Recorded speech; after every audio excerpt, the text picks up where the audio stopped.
Topik 3 demonstrasi kontekstual lembar kerja 3,5 Role Play Experiential Learning.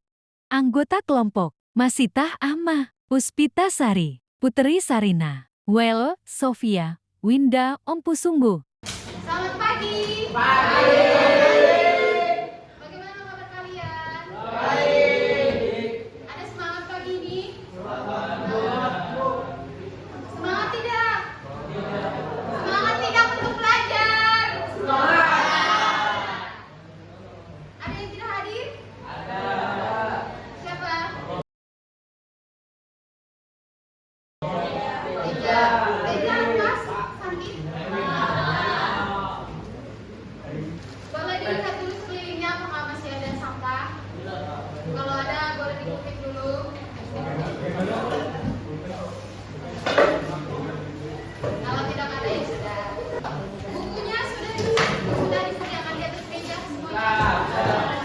Mulai pembelajaran kita hari ini, kita berdoa terlebih dahulu. Silakan siapa yang biasa mimpin doa? Salam. Ya, silakan.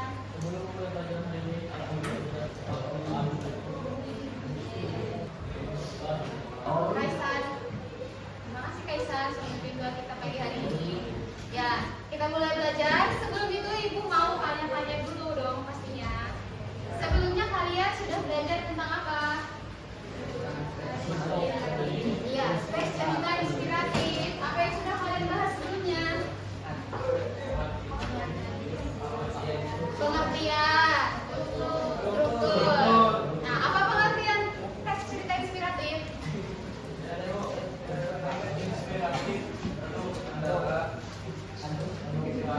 Bacakan Laskar dengan suara lantang. Inspiratif adalah kisah yang menggugah pembacanya untuk menjadi lebih baik melalui pengalaman inspiratif yang dibawakan oleh tokoh dalam cerita. Ya, teks cerita inspiratif kisah yang menggugah pembacanya untuk menjadi lebih baik. Hari ini kita belajar mengenai aspek kebahasaan teks cerita inspiratif. Dengan tujuan pembelajaran, kalian mampu menganalisis aspek kebahasaan teks cerita inspiratif yang dibaca atau didengar. Yang menjadi aspek kebahasaan dalam teks cerita inspiratif, yang pertama ada apa? Menggunakan kata kalimat deskriptif. Ya, menggunakan kata atau kalimat deskriptif. Deskriptif itu apa? Kalimat yang berisi penggambaran atau pemaparan secara rinci mengenai suatu objek. Ya, deskriptif itu menggambarkan. Jadi kata atau kalimat deskriptif itu isinya menggambarkan sesuatu objek, sesuatu hal atau suatu objek. Contohnya, ada yang bisa bercontoh?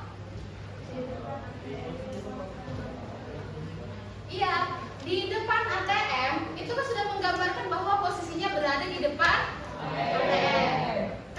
Ya. Kita masuk ke tugas. Nah, penugasannya ini kita buat berbentuk role play. Tahu role play? Bermain peran. Ya, siap menerima tugasnya? Ya.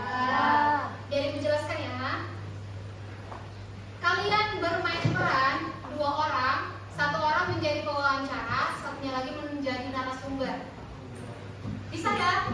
Bisa. Kalian pasangannya mau pilih sendiri atau ibu pilihkan?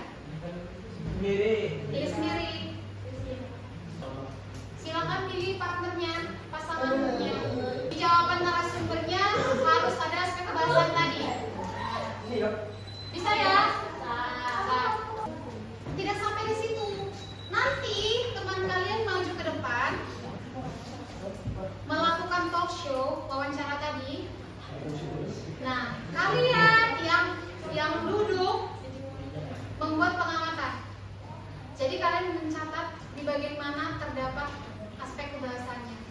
Misalnya, ada kalimatnya, sebenarnya saya lelah sekali sampai tidak ingin bangkit lagi. Menurut kalian itu masuk ke bagian mana? Deskriptif kah, ekspresif kah, atau majas kah? Ekspresif. Kalian tentukan nanti di teman kalian yang maju. Ya, Sekarang tentukan siapa yang pewawancara, siapa yang narasumber. Ya, halo.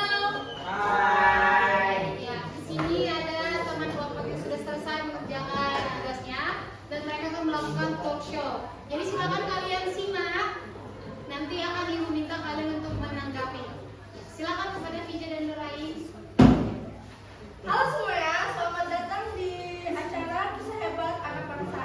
Hari ini kita akan berbincang dengan seorang tokoh yang kisah hidupnya sangat inspiratif. Langsung saja kita sambut Ain.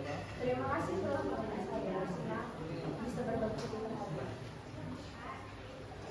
Boleh ceritakan sedikit tentang bagaimana perjalanan hidup Anda hingga sampai dari titik ini? Perjalanan hidup saya begitu seperti mendaki bukit, terjal, tanpa peta. Saya lahir di sebuah desa kecil di pelosok Kalimantan, di mana akses pendidikan sangat terbatas. Sejak kecil saya harus berjalan kaki sejauh 5 km. Setiap hari saya hanya untuk bisa belajar, namun semangat saya tetap pernah padam karena saya percaya ilmu adalah cahaya yang mampu menembus gelapnya keterbatasan. Oke, apa tantangan paling besar yang pernah Anda hadapi dan bagaimana cara Anda menghadapinya? Tantangan terbesar saya adalah saat mendirikan sekolah gratis di desa saya. Banyak yang meragukan, bahkan menolak, namun saya tak mau menyerah. Saya mengutuk hati para dermawan, bekerja paruh waktu untuk membeli papan tulis dan buku. Karena saya yakin setiap anak berhak bermimpi, meski lahir di pelosok negeri. Seperti hujan yang perlahan mengiris tanah, saya terus berjuang sedikit demi sedikit hingga akhirnya kepercayaan itu datang. Oke, apa yang menjadi motivasi terbesar Anda dalam menjalani Motivasi terbesar saya adalah wajah-wajah dari anak-anak yang kini bisa membaca dan menulis karena sekolah yang kami didikan. Saya senyuman mereka adalah pelita menyalakan semangat saya setiap hari. Saya ingin menjadi seperti pelita di tengah malam, memberi terang meski kecil namun berarti. Oke, pertanyaan saya terakhir adalah apa pesan yang ingin Anda sampaikan kepada generasi muda Indonesia? Wahai generasi muda, jangan pernah takut bermimpi. Dunia memang luas dan kadang terasa berat, namun jangan biarkan keadaan membungkam melengkapmu. Jadilah seperti bintang, meski jauh cahayanya tetap bisa terlihat. Terus belajar, berbuat baik, dan berani membuat perubahan, karena kalianlah harapan bangsa ini.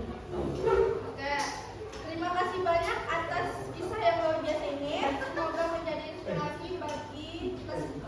Terima kasih juga, semoga cerita saya bisa memberi semangat untuk terus berjuang lagi.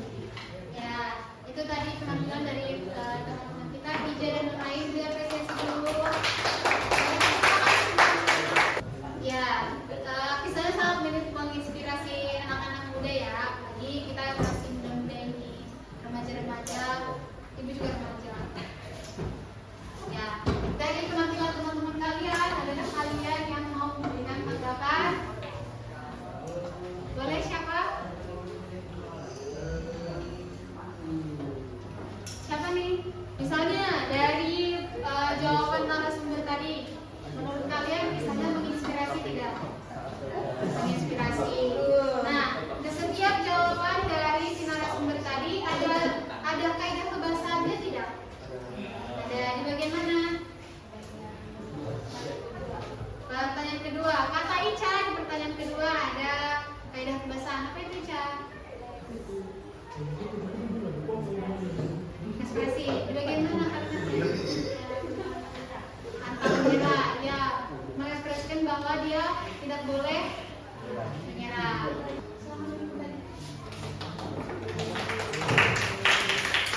Bagaimana cara kalian mengatasi kesulitan kalian itu? Belajar.